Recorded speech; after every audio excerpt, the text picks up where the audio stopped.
Դե ինչ վերադարձանք, շարունակվում է առավոտ լուսո weekend-ը եւ հիմա մենք պետք է ներկայացնենք մեր այսօրվա առաջին հյուրին։ Երաժիշտ, երգչուհի, բլոգեր Կրիստինա Արշակունի։ Բարի լույս։ Բարի լույս։ Ինչպե՞ս եք։ Շատ լավ, հրաշալի տրամադրությամբ, այստեղ գտնվելով այլ տրամադրություն չի էլ կարելի ունենալ։ Շատ հրաշալի, իսկ ինչպես են առհասարակ ձեր առավոտները սկսվում եւ արդյոք առավոտյան մարդ եք։ Վերջին տարիներին, այո, ես զարմանում էի նրա վրա, միշտ ասում էի ոնց կարելի է այդքան շուտ արթնանալ, բայց վերջին տարիներին ես ինքս եմ դարձել առավոտյան մարդ, սիրում եմ լռություն, սիրում եմ ներդաշնակություն, պատրաստում եմ իմ սուրճը լռության մեջ, երբեմն նստում եմ դաշնամուրի առաջ, դա է իմ առավոտյան ռիտուալը, այսպես ասած։ Գուցե դուրս գամ պատշ գամ, գուցե նստեմ դաշնամուրի առջև, բայց սիրում եմ առավոտս վայելել մենակ եւ լռության մեջ։ Ժամը քանիսին է սկսվում ձեր առավոտը։ Ամառային օրերին 7-8, ձմեռային օրերին, քանի որ լույսը ուշ է բացվում, գուցե 9, 9:30, բայց ոչ ուշ։ Մերը միշտ 7-8, չէ՞։ Ձերը գուցե աշխատանքի բերումով է, իմը ազատ գրաֆիկ։ Շատ լավ։ Երաժիշտ, երգչուհի, խոհարար, ինչ որ առումով, դերասանուհի, եկեք հիմա հասկանանք այս ամենից որն է մասնագիտությունը եւ որը հոբին։ Սիրով, մասնագիտությունը այդ շարքից երաժշտությունը եւ վոկալը, որը ես սովորել եմ, իսկ մնացածը տարիների ընթացքում դարձել է հոբի, այսինքն խոհարարությունը, նկարչությունը, ձեռագործ ինչ-որ իրեր պատրաստելը, ես սիրում եմ անընդհատ, որ իմ ձեռքերը զբաղված են լինում, անգամ տանը նստած ես երբ որ ֆիլմ պետք է նայեմ եւ նույնը իմ ձեռքերը ինչ-որ գործ պետք է անեն, կլինի դա գործել, կլինի դա նկարել, կլինի դա ինչ-որ կտավ ներկել կամ մոզաիկաներ հավաքել, միշտ ձեռքերս պետք է լինեն զբաղված ու հենց այդ է գլխավոր պատճառներից մեկը, որ ես կարող եմ ժամերով պատրաստել միաժամանակ մի քանի ուտեստ ու ընդհանրապես չհոգնել։ Ինչպես ընտրեցիք ձեր մասնագիտությունը։ Մասնագիտությունն է ընտրել ինձ, կարելի է ասել, որովհետև ես շատ փոքրուց երգել եմ, պարել եմ, եղել եմ երաժշտության հանդեպ միշտ ուշադիր, մայրս ասում է, որ դու ավելի շուտ սկսել ես երգել, քան խոսել,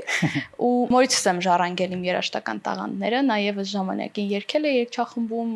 հայ ֆիլմից առաջարկն է ստացել, չնայած ծնողները չեն թույլ տվել ցավոք սրտի։ Ու մայրս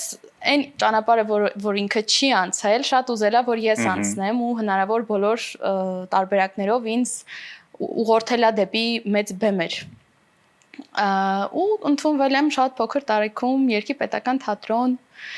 դպրոցին զուգահեռ, հետո այդտեղից արդեն նաև Դաշնամուր, Տիգրան Հեքեքյանի Հայաստանի փոքրիկ երգիչների երգչախումբ, որտեղ երգել եմ համարյա 8 տարի, այդպես առաջին մեծ բեմելս եղել է հենց երգչախմբով։ Երկու անգամ ելույթ պատիվ եմ ունեցել ելույթ ունենալու Շարլ Ազնավուրի հետ երգչախմբով իհարկե, բայց իմ համար դե առաջին անգամ հենց Հանրապետության հրապարակի համերգների երբ ինքը առաջին անգամ եկավ Հայաստան, ես մեծացել նոր եմ գիտակցել իրականում դա ինչ իրադարձություն է եղել իմ կյանքում, քանի որ այդ փոքր տարիքում դե չես գիտակցում Փարիզ, Շարլ Ազնավուր, այսպիսի իրադարձություն, բայց մեծացել հետո եմ հասկացել, թե իրականում ինչ հրաշալի դեպքեր են եղել իմ կյանքում երաժշտական ոլորտում։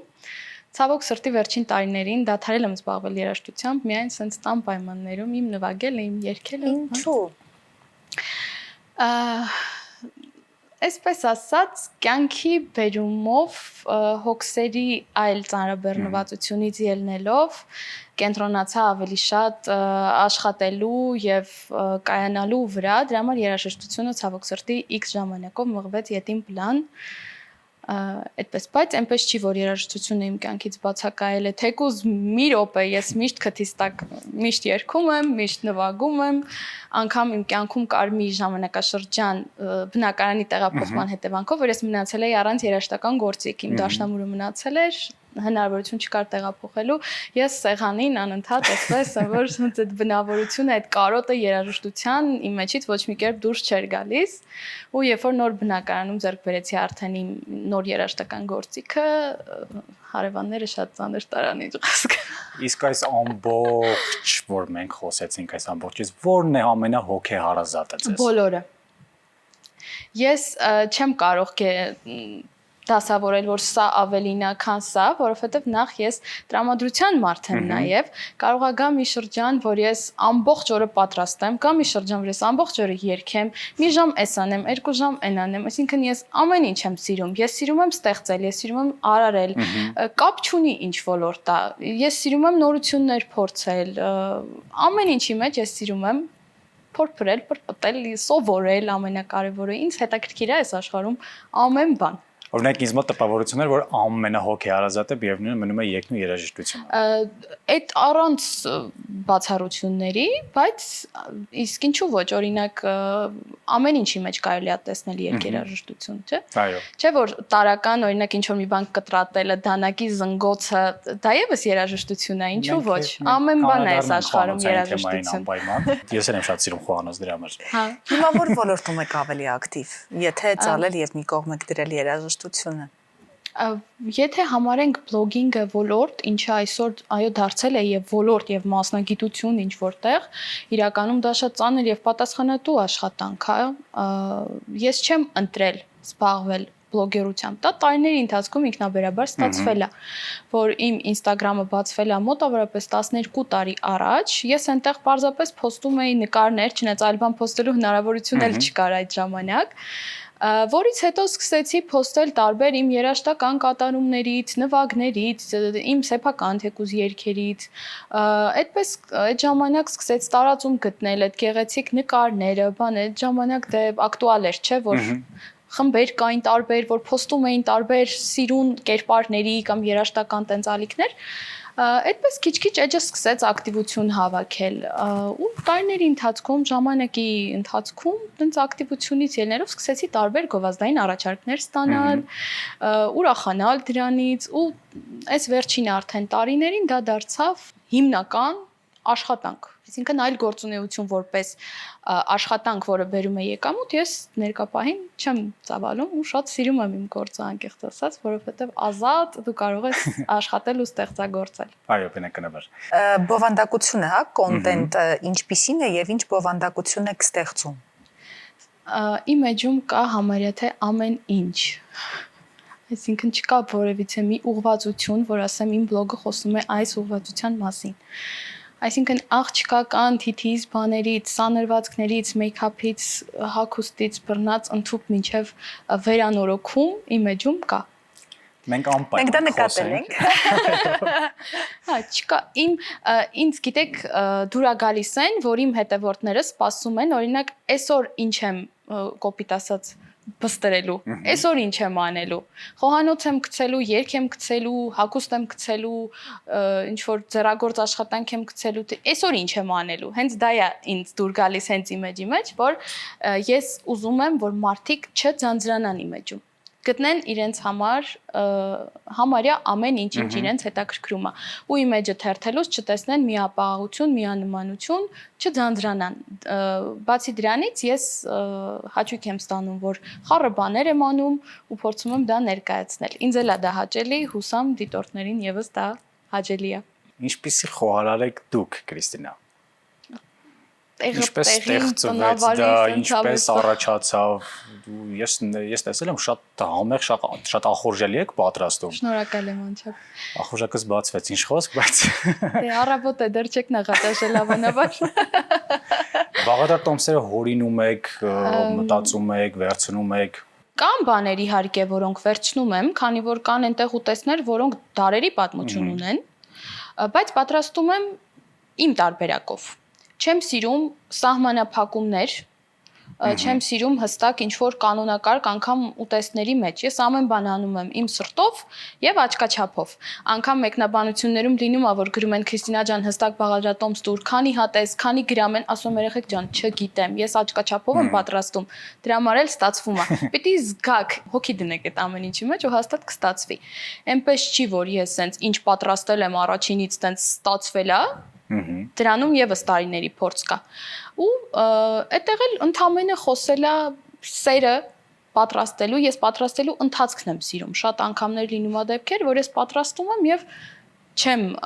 ուտում, այսինքն պատրաստելու ընթացքում արդեն մի հատ էս փորձի, այն փորձի, աղը, էս այն, հա, արդեն վերջնական արդյունքից կշտացած ես դու լինում։ Այո։ Բացի դրանից Այդպես է։ Ես ձեզ վստահում եմ, ընկերներ, ես ձեզ բացի լիովին դրանից, վստահում եմ։ որ դարձավ դա կոնտենտ, նպատակն ես շատ սիրում եմ իմ հյուրերին համեղ հյուրասիրել։ Ես չեմ սիրում, երբ որ իմ սեղանը դատարկ է լինում, ու դա էլ նպաստեց նրան, որ ես գիտեմ, որ ինձ հյուր պետքա գա, վсё, ես հաջորդ նախորդ օրվանից արդեն կազմում եմ մենյուն, այս սարքեմ ու մեծ սիրով եմ դա անում։ Դա էլ ցենց աստիճանաբար դարձավ կոնտենտի մի մաս։ Սկզբում միայն կացաներն էի նկարում, մենակ մեջը, որ էս եմ անում, հետո ֆորմատ փոխվեց, հետո այդ ֆորմատը դարձավ ավելի կոմֆորտ, sense relax, հա, որ ես զուտ իմ տանը պատրաստում եմ ջազային երաժշտության տակ։ Այսինքն հատուկ որպես այդպեսին նպատակ չեմ ունեցել ֆուդ բլոգին անցնել։ Դա եւս ինքնաբերաբար է ստացվել ու ոնց դուք ասեցիք հաջողված ֆորմատ է ինձ թվում, հա։ Դիտումներն էլ են դրա մասին խոսում։ Շատ խառը եւ տարբեր սեգմենտ ունեք եւ կարելի է դուրս բերել օրինակ ինչն են ավելի շատ նախընտրում եւ սիրում ձեր հետևորդները։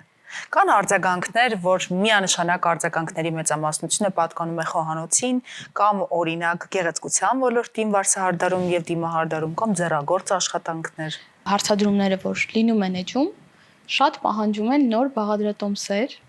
որովհետև վերջի շրջանում մի քիչ գրաֆիկի խտության պատճառով չեմ կարողանում շատ ժամանակ տրամադրել նոր բաղադրատոմսեր նկարելուն, ինչը կշտկեմ անպայման, ու գրում են, որ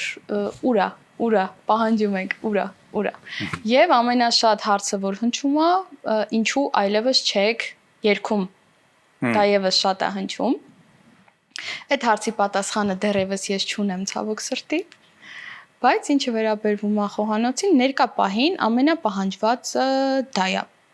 Ու ես գտնում եմ դրա հիմնավորումը, քանի որ աղջիկներ կան, ում հետաքրքիր չի մազեր, մեյքափ, հագուստ եւ այլն, բայց ուտել սիրում են բոլորը։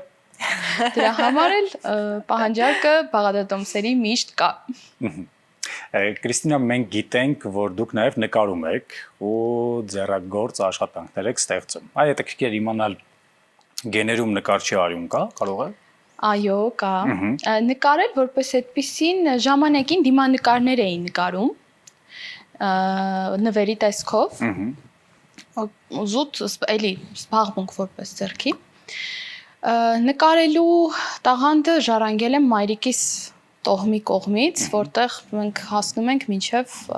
Այվազովսկու կողմ։ Լո։ Հա, մայրիկիս։ Ինչպես եք հասնում։ Մայրիկիս, տատիկի, այդտեղից վերև չգիտեմ, կամ քերինա, կամ հայրիկի քերինա, կամ մի խոսքով մայրիկիս կողմից բարձրանում ենք մինչև սենց ասեմ, մայրիկիս տատիկը հենց Այվազովսկի է, Սեդա Այվազովսկի, Այվազյան։ Այդտեղից վերև թե ուղիղ կապը դեպի Հովանես Այվազովսկի, Այվազյան էլ, ինչի Այվազովսկի, սկսենք այդտեղից ոնց է բարձրանում, այդա հստակ չեմ ճշտել, բայց գիտեմ, որ կապը կա։ Մայրս էլ Մենք ակնկալում ենք, որ դուք ճշտեք եւ մեր առնվազն հաջորդ հանդիպմանը, երբ ձեզ հյուրընկալենք, շատ մանրամասն պիտի հարցնենք եւ իմանանք մայրիկի տատիկի քերին, թե հորեղբայրը, թե այնուամենայնիվ։ Հա, մայրիկս էլ մասնագիտությամբ ինժեներ ռոբոտոտեխնիկա ու ես իմ աչքով եմ տեսել ինքը առանց որևէ գործիքի օգնության հասարակ մատիտով այնպիսի գծագրեր է անում, որ անգամ կարկինի կամ կանոնի օգնությամբ դա դժվար է ստանալը։ Գեները խոսում են ամեն ինչի մասին։ Առհասարակ գենը աշխարհի ամենաուժեղ բանն է, ես այդ առումով շատ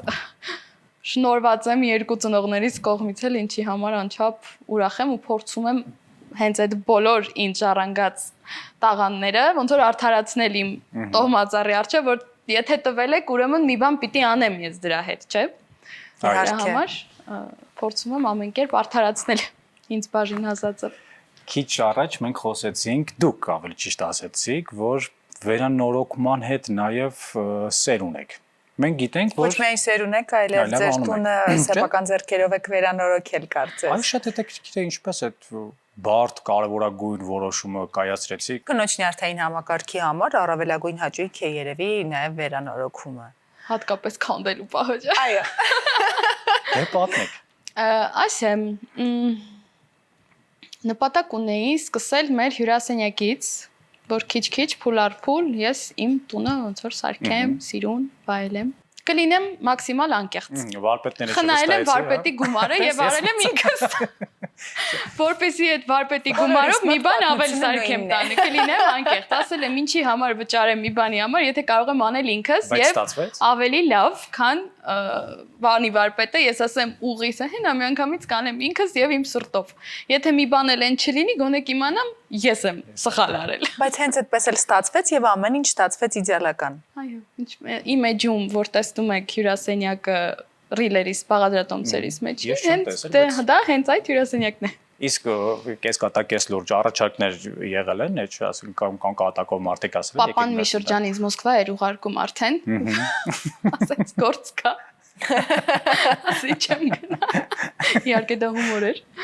Հա, այնպես չի, որ 100%-ով կատարել ամեն բան ես եմ արել, բնականաբար կան որոշ հմտություններ, որոնք անհնարին է այդպես վերցնելու անել։ Մասնագետ այցելել է բնակարան։ Հիմնական մասերն եմ ես արել այնտեղ, ներկել, պաստառներ, քանդել, քսել, այսինքն վարպետ ուղակի եկավ, ասաց ես ինչ պետք է անեմ։ Դե հոսանքի հետ կապված հարցեր կար կարգավորելու, որ ես չէի կարող։ Դե լավ, այդքան բան արել եք հոսանքը եւ այլ, չէ, այդ մեկը չէ։ Վերանորոգումն ունի տեխնիկական մաս եւ ստեղծագործական մաս։ Այո, տեխնիկականը պետք է վստահել մասնագետին, որովհետեւ բացի ինձնից ամբողջ շենքի բնակչության պատասխանատվությունն իմ վրա կլիներ։ Եկեք մի փոքր արդեն խոսենք առողջության մասին։ Առողջության, գեղեցկության չափանիշների եւ ստանդարտների։ Գեղեցկությունը չունի ստանդարտներ։ Յուրաքանչյուր մարդ գեղեցիկ է յուրովի։ Շատ ճիշտ եք ասում, բայց այնուամենայնիվ հասարակության մեջ որոշակիորեն կարծրացած ստանդարտներ կան, որոնք ժամանակ առ ժամանակ փոխվում են։ Հիմա օրինակ ձեր կարծիքով ինչպիսին են գեղեցկության ստանդարտները։ Վստահաբար 3-4 տարի առաջ բոլորովին ուրիշ էին, հիմա լրիվ ուրիշ են։ Ես միայն ուրախ եմ այն փաստի համար, որ